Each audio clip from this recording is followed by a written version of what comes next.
Hola, ¿cómo estáis a todos? Bienvenidos. Hoy tenemos una entrevista y un encuentro muy especial con Gabor Maté. Él va a estar de visita en España muy pronto, en Sitges, en mayo. Así que hemos aprovechado esta visita para tener una pequeña charla con él, para también acercarnos un poco a todo este mundo del trauma y sobre todo sobre su libro El mito de la normalidad. Es un placer, no os podéis ni imaginar la ilusión que me hace especialmente este encuentro. Ya tuvimos uno con él.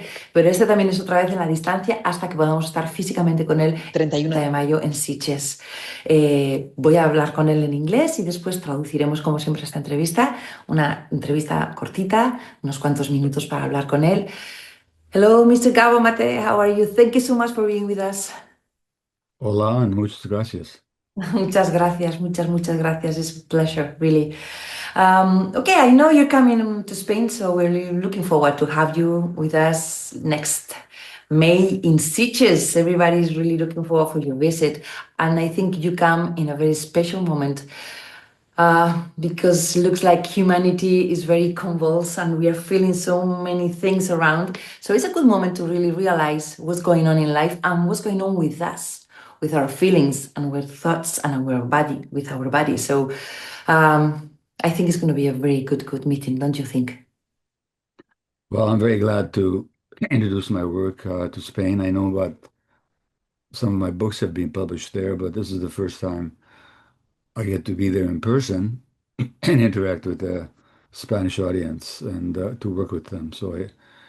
And as you say, it's a difficult world these days. It's a troubled world. It's a troubled world politically, internationally.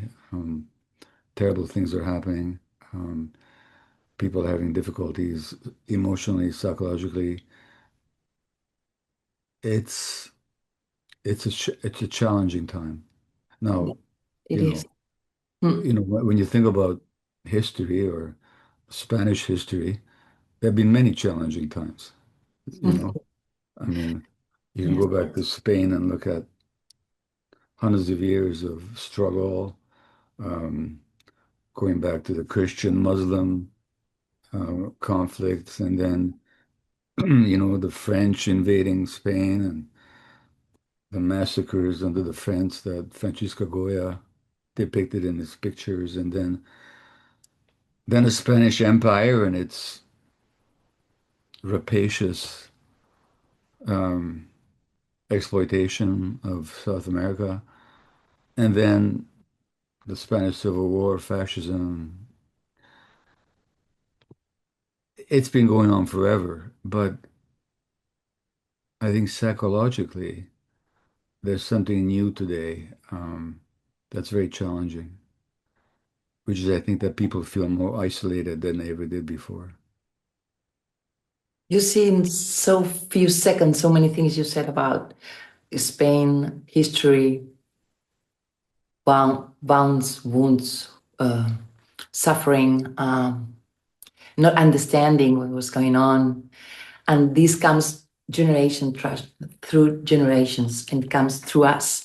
And unconsciously, we start to over understand things and take things for granted and accept things maybe we never even question. So it's a good start to talk about trauma in your book. The myth of normal, you talk about what trauma is. And for my community, we are around 500,000 people. We're very concerned about what we think, how we feel, and where this wound comes from. So I think it's a good start to describe what trauma is. Sure. So, people often think of trauma as something terrible happening to you, but that's not the trauma. That's the traumatic event. Trauma, if you look at it from the point of view of word origin, it's a Greek word meaning wound. And the wound happens inside you, in your body or in your soul, in your psyche. So the wound is not what happens, the trauma is not what happens to you, it's what happens inside you as a result of what happened to you. Yeah. So many terrible things happen to people, but it's the wound that remains inside. That's the trauma. And so people can be traumatized in many ways. They can be wounded by, let me give you an example. I get a blow on the head. That's not the trauma. That's the traumatic event. The trauma is the concussion. In other words, the long-term effects of the blow on the head. Yeah. So the blow on the head is the traumatic event. The concussion is the trauma. Same thing can happen psychologically. Yeah. So young human beings beginning in the womb are very sensitive to the environment, and they can be wounded in the sense that the imprints of what happened to them can last a long time, from almost from conception. So, and much of that is unconscious. But then those wounds show up in how you feel about yourself, how you see the world, how you relate to your friends or lovers or children or spouses, um, and your emotional reactions. So these wounds can show up in many aspects of your life, and you might not even be aware of that. You just think this is life, but actually it's trauma acting itself out. It sounds logical. Different experiences that you go through in life, then they have some kind of consequences. Okay. If I feel I have a wound and identify that I am reacting or overreacting when something happens, that might be the consequence of a trauma, but I don't know what it is. How could I identify where it comes from? It could be when I was a little girl, that maybe my parents left me for some time with some another family, or maybe it's because somebody, when I was a little girl, told me you're not enough, and or I really misunderstood what somebody said. That girl is better than you, or whatever. So, how can I identify and look for and find what the trauma causes? What is the origin of everything? How do you do that? Well, first of all, what you're saying is very important because people can be hurt not only by bad things that happen, but also by the good things that don't happen. So that children are born with certain needs. Just as we're born with the need for oxygen, we're also born with the need to be loved and accepted the way we are. Hmm. And now some people are traumatized because terrible things occur, like they're beaten or sexually abused, or there's violence in the family, or there's alcoholism in the family. That happens to a lot of people. But a lot of people are wounded not because those terrible things happened, but because the good things that they needed were not given to them. And it's difficult to remember what didn't happen. And it actually, the human brain develops starting in the womb, and the right side of the brain develops first. And the right side of the brain is the unconscious emotional side. So a lot of those imprints are unconscious, and they happen before we have no recollection. We have no recollection in the sense of I can recall what happened. Like recollection is what's called explicit memory. So, for example, you can recall who you had dinner with last night and what was said over the dinner table. That's explicit memory. But there's another kind of memory called implicit memory, which is no recollection for the event, but carries the emotional imprint. And so your question about how can we tell what happened is an important one. But you know what? The good news is you don't have to, because the healing of trauma is not about healing the past. It's about healing the present. If I have a wound, even if I sustained that wound 80 years ago, the wound is in the present. So the healing is in the present. So if you recognize, for example, something is said to you that really upsets you, and then you think about it afterwards, what was that about? Then gap between the event and your reaction, that's the representation of your wound. So you can recall or not recall what happened or what didn't happen, but the point is you're recognizing that, oh boy, somebody said something, and all of a sudden I became a victim and I became helpless and I became totally upset. That's all you have to recognize. That's what we can heal in the present. Now, usually when I talk with people, it's not that hard to find what happened or what didn't happen. It's not that difficult, but it's also not essential. What's essential is that I recognize that in the present I'm carrying a wound and I don't want to carry it anymore. So memory is important, but it's not essential. That was one of my questions, if we needed to know exactly what is the origin of that trauma or that overreaction. So, as you said, maybe it's a matter of realize how I react to some issues or something happened, and then after that, what that uh, what what that would happen tells me about myself. if Yeah. if I overreact when somebody says something, what I am saying to myself, I'm not enough, I don't deserve it, she or he is lying to me, so that means that I'm not um, capable to have the confidence of the other person. What I'm saying to myself about that thing happened. Well, yeah. So, for example, let's take an obvious example. I'm just going to play a game now. Okay. This is just a game. I could say to you, it's Anna, right? Yes. Yeah. I could say to you, Anna, what you just asked me was the stupidest question I've ever heard. Okay. Yes. I'm not saying that, but I could say that. I could say that, right? Yeah, of course you can say yeah. And let's play. Yeah. Now, how would you react?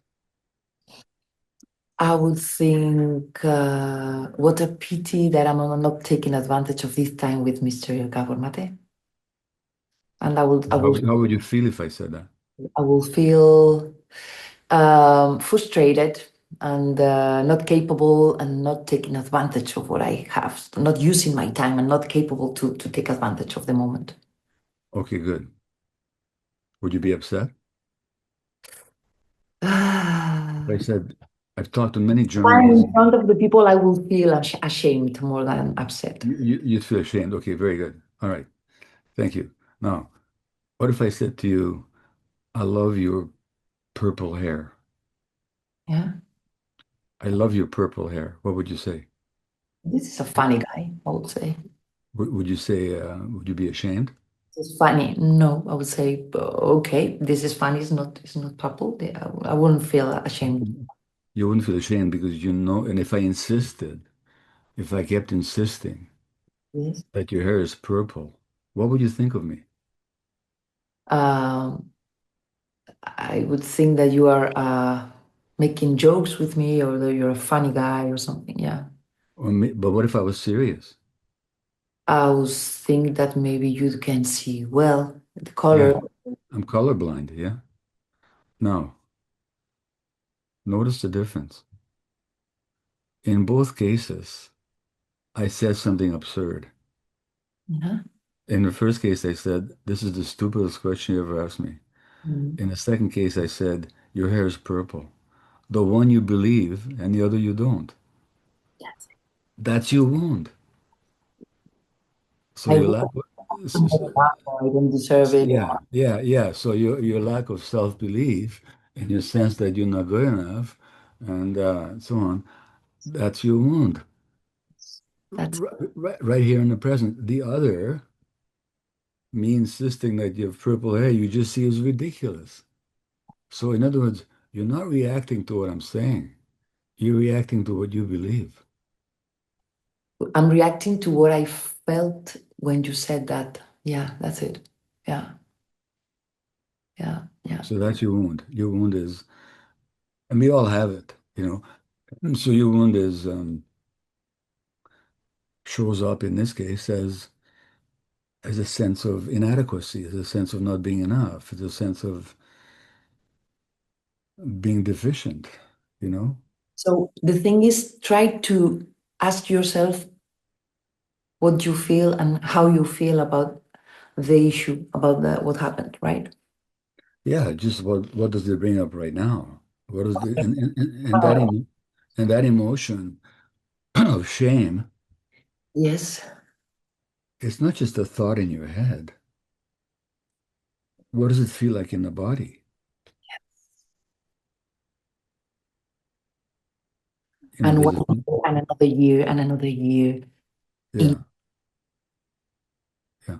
and you just see. So so what I'm saying is it's not that difficult. Okay. And let's go for the healing. If I found what my wound is, how do I start to make friend of that wound and be compassionate and take care of it so I can like heal it? How you do that? Sure. So here's what I can guarantee you. No baby is born ashamed of themselves. No baby is born believing I'm not good enough. Yeah. Yeah. So therefore, um, in fact, on the contrary, they're born with their needs and but they're not ashamed. You know, if they need help, they're not ashamed. They know how to ask for help. Um, if they're feeling vulnerable, they're not ashamed. They show you that they're vulnerable because that way you will take care of them. So in other words, something happened. And from that point of view, people's belief that they're not adequate, that they're not enough, that they're not good enough was their way of adjusting to their environment. So without knowing what happened to you specifically, I can tell you that you got the message from your environment that you weren't good enough. And there could be a whole number of reasons for that. And I'm not accusing your parents of anything. You know, they probably did their best, but maybe their best was limited. Maybe they were going through their own stuff. I mean, they Mm. had, maybe they lived, maybe it was political. Maybe they lived under Franco, under dictatorship, and they were afraid, and their fear made it impossible for them to look at you with open eyes, or maybe they were so stressed for political or economic reasons or for reasons of their own traumas that you had the sense that you had to make them better and feel them better and make them feel better. And you couldn't. So then you had this sense of inadequacy because you couldn't make your parents happy, even though it's not your job to make them happy, but children take that on. In other words, these wounds, they're not that difficult to find. Now, once you recognize it intellectually, that's not enough. Mhm. Okay. You can know it intellectually, but not healed it on the body level. That's right. It's in the body. So, but but that healing is available in the present moment. Mm. Mm.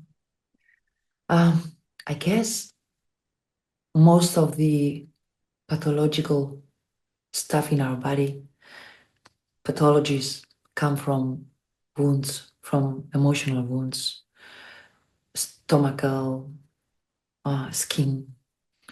Um, I think most of doctors now are realizing that there's a big relation between emotional healing needed to also heal the body. I mean, it's in the same place, actually, I think. Well, when I was in medicine, I I kept noticing that people's physical illnesses, well, their mental illnesses for sure, but their physical illnesses like rheumatoid arthritis or multiple sclerosis or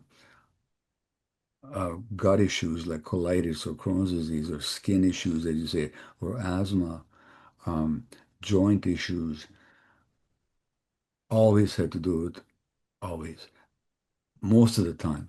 had to do with emotional issues, unresolved. Let me give you an example. Multiple sclerosis. Um, the research shows that in the multiple sclerosis population, the rate of childhood sexual abuse is 3 times as large as in the general population. Wow. Number one. Number two, the more stress there is, the more likely you are to have a relapse. And it adds up. After one or two stressful events, the chance of a relapse doubles, and if after three or four, it makes 5 or 6 times as much. Mm. Um, if you have social support, there's less relapse. I could go on, and I could make the same case for cancer, for all kinds of diseases. In other words, emotional factors have a huge impact on the physiology because the mind and the body can't be separated, which also means that if you have multiple sclerosis and you go to a neurologist and they don't talk to you about your stress and your trauma, they're not doing their job. And usually they don't. At least in North America, they don't. Usually you get medication, and usually they tell you got this disease, we don't know what causes it, you'll have it for the rest of your life, here's medication. But they never talk to you about your traumas. And I've seen many cases where people, when they deal with their traumas, their disease gets better. Of course it does, because the mind and the body can't be separated. So, in many cases of chronic illness, I'm not saying trauma is the only cause. I'm saying it's a major contributing factor. And if you deal with it, you get better. And I've seen that over and over and over again. Not only have I seen it, but the trouble is doctors don't get this education. In medical education, they separate the mind from the body. I don't know what it's like in Spain, but it's like I suspect it's the same. Here in North America, there's a real separation. It comes from a long, long, long time ago when we separated mind, thinking, and feeling, and at it is the same. You know what Socrates said? He said 2,400 years ago now, 2,500 years ago, he said, the problem with the doctors of today is that they separate the mind from the body. He he New he speak. said that he said 25 years ago that doctors today they separate the mind from the body, That's why, yeah. and which is amazing, you know. And there have been many doctors throughout history who've recognized that, but for some reason, medicine just doesn't accept it. Yeah. Yeah, it starts uh, to realize that that's important, and I guess you get some support from some doctors, but not everybody accepts that. So you have a good job to do there, huh? Yeah. Yeah, yeah, yeah. Besides that, I guess right now also people need more than ever realize about how their feelings are and try to find the reason or where it comes from to heal. And for that, we should stop. And for that, we should open our minds. And for that also, we need to listen to people like you saying how important this is. But I don't know if you feel that support from everybody. You get trouble with that? Well, look, I wrote my first book 27 years ago now, you know, and the first time I spoke publicly, 6 people showed up, and two of them were my childhood friends. Next month, I'm doing a speaking trip. At one of the events, there'll be 10,000 people there. So something has happened, and not just with me, but all of a sudden, there's a more general recognition of the importance of the mind-body unity, of a holistic view of people paying attention to their traumas. So here's what I think is happening. I think the world is getting tougher. We talked about that in the beginning. I mean, look, I'll be very personal here. As you know, I'm Jewish. I was born during the genocide in Hungary. Um, And right now, the world has witnessed a genocide in Palestine. And Spain has been one of the few countries that has had the courage to speak up about it. It breaks my heart. But the difference is that when it was happening to me and my people in Eastern Europe, the world didn't know about it. Today, we all watch it on YouTube and TikTok and Instagram and the news reports, and it's still happening. And people have a deep sense of helplessness and outrage. They're hurt by that. There's such a thing as moral injury. Um, so I'm saying people are suffering all around the world at what they're watching happening, and they feel so helpless in the face of it. Well, that's something new. That's something fairly new, that we're so aware of what's happening in the rest of the world, and we feel so um, paralyzed doing anything about it. So there's a lot of pain in the world right now. So what I'm saying is that's just one example. I think life is harder, it's more stressful, people are more isolated, um, there's more economic uncertainty, there's less connection. In other words, just as society is getting tougher and more stressful to live in, also more people are waking up that there's something wrong. So the reason, so I get a lot of people paying attention to what I have to say because it speaks to what's happening in their lives.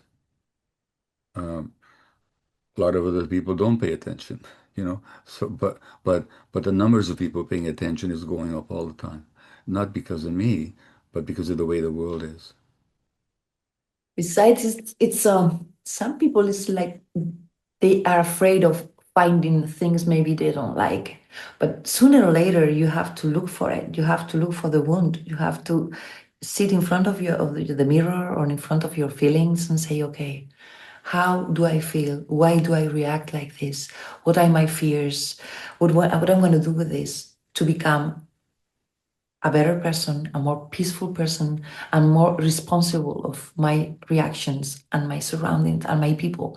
And this is something I think it's the best thing you can do for yourself and for your family, your friends, and for everybody. Is just take care of your feelings, find out, have the courage of looking at your history. Maybe you don't even know what happened because it comes from even before you were born, and say, okay, these are my Yeah. issues. I got something that I have to take care of and heal it. And besides that, I think it's something so beautiful to do. Take care of yourself so you can take care of others. And this is Well, you don't need to add so you can take care of others. Just take care of yourself. You will naturally take care of others. You know, that's what happens. And I agree with you. It's a beautiful journey and it's lifelong. It's never finished. And you get deeper and deeper and deeper. And it's more and more enlightening and satisfying. But you know what? On the other hand, we live in a society that is almost designed to take people away from themselves. For example, I'll be speaking in Barcelona on May the 31st. Well, Barcelona's got a wonderful football team, and people are much more interested in how many goals Lamine Yamal is going to score, or Robert Lewandowski, or Rafinha, or you know, than in what's happening inside themselves. Even though it's very beautiful to watch Lamine Yamal score goals, it doesn't make any difference to anybody. You know, nobody's life changes. Uh, Whereas if people pay attention to themselves, transformation is possible. I'm not saying don't watch football. What I'm saying is we live in a society that puts a certain value on externals and it ignores the internal. And yet that's where the important thing is, you know? and you take responsibility of your feelings. You take responsibility of your life, and then you you go on the right way to become a peaceful person. And of course, you can like put your makeup on. You can go away. You can go to football matches. You can go on holidays. You can go Yeah. concerts, have Yeah. and be joyful. But sooner or later you're gonna have to heal that, and it's a beautiful journey it is, and it's a way of understanding and meeting your ancestors too, because you're taking some reactions of your parents or grandparents as good, and you accepted them as the correct way of doing things. And once you realize that those things that you accepted as correct are making you suffer, you have to question them and you have to go against them. And you are not ready sometimes to go against what the truth is for years and many years and decades. That that takes courage to say, no, this is not the way I want to keep doing things. So you go against all your ancestors and all your life, actually. So yeah. I'm noticing the passion with which you speak. So it sounds like this is a journey that you've been on for a while. Yeah. But good for you. Yeah. And and I understood things. And I, as you said, I did my journey of compassion and saying, okay, they did it the best they could with the Yeah, resources they had. And thank yeah, you much, because thanks to that, now I am able to heal it and not don't go over next generations. And yeah. that I celebrate that, because thanks to that, I am a stronger person, but now I don't want to be so strong. I want to be more vulnerable. I want to be accessible. I want to be easy. I want to be close to people. I want to listen. I want to learn. I want to have joyful. And of course, thanks to those wounds also. So, and And you feel more alive, don't you? yeah, and I understand things, and it makes sense. Now it makes sense. It's logical.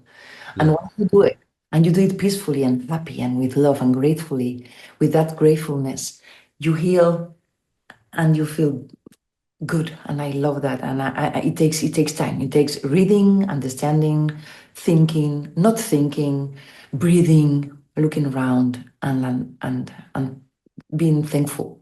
And it's good. It is good. And you say that in your book, and I think it's very important. Understand why things happen, not to you, but through you for something. That's so important to realize that that it didn't happen to you. Like it did in a way, but in a larger sense, we're all just manifestations of life. And in a sense, it's not personal. That's it. It didn't happen because of us. It just happened. But now we have to deal with it, you Yeah. know? So it's it's a funny balance between taking responsibility, but also not taking it personally. Not as a victim. Yeah, No. yeah, It happened to you, but it happened through you. So now the question is what you're going to do with that. that's right. Are you ready to do it? And if you don't have the courage or the power or the resources to do it, ask for help and read and take care of that, but with gratefulness and ready to discover what is there and why it happened. And I think this is the way it should be. But yeah, yeah. Okay. I would end asking you about what's the biggest wound you see in the society today when you talk to people and when you treat people and when you read. I know you're writing now a new book. So, uh, what is That's a big, the biggest wound? it's a big question. It comes very close to what you already talked about, which is that I'm not good enough, that there's something insufficient, inadequate about my very existence. So I have to validate and prove that I'm worthy to be here on this earth, that I have to struggle to make myself acceptable and lovable and worthy. I think that's the biggest one. Yeah. Along with that is a sense that I'm an isolated human being, separate creature, disconnected from the rest of the universe.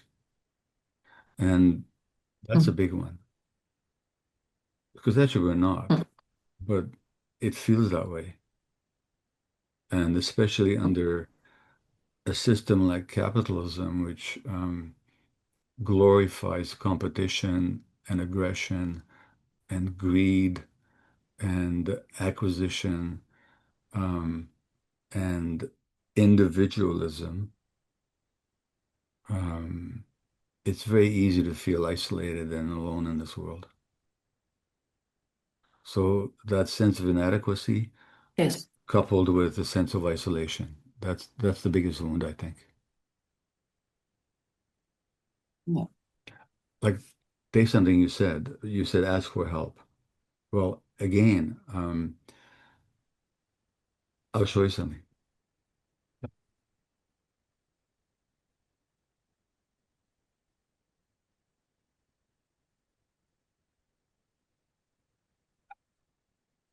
There's a British book called The Boy, the Mole, the Fox, and the Horse. And it's a big bestseller. It sold, I don't know, 5, 6 million copies internationally. And it's by a British author called Charlie Mackesy. And there's these four friends, the boy, the mole, the horse, and the fox. And the wisest one is the horse. And mostly it's pictures. Mostly it's not words. Mostly it's drawings. Anyway, Wow. beautiful drawings. And the horse is the wisest one of all. And at one point they asked the horse, "What's the most courageous thing you've ever said?" You know what the horse said? Help. No. We're born, as I said earlier, we're born asking for help. No, Yeah. no infant doesn't know how to ask for help. But but you know how for people it's so difficult to ask for help. We think there's something wrong if we need help. In other words, we've lost our connection to ourselves from very early on. We got that message very early. So just asking for help is such a courageous act, and it's so necessary. Uh, Showing vulnerability, I Yeah, think, makes us closer. If I tell you and if I ask you to help me, I'll make somebody happy because you are ready to help me. And it makes you so happy to help me. So that's a good beginning. Then, of course, we'll make a good team together. But when you show that you're afraid, when you show your wounds yeah, openly, that makes a connection because everybody has a wound, everybody needs help, everybody's looking for some tenderness right now. So maybe not, I will not connect with everybody in the world, but I will connect with the one I need and the one I serve too. that's right. So That's yeah. right. Um, I see you in Spain. I see you in May, and I Oh, know good. many doctors, therapists, many people trying to find answers and mostly ready to make questions about themselves. So I think it's a good beginning. And I thank you so much for this time together, Gabor Mate. It's a really pleasure. I am really, really touched. And thank you for your time and congratulations for your work, your braveness, and the journey you yourself made also for a long time. And there you are. Well, thank you. It's wonderful to meet you, and I look forward to being in Barcelona. Thank you so much. Bye bye. Yeah. Thank you, Gabor Mate.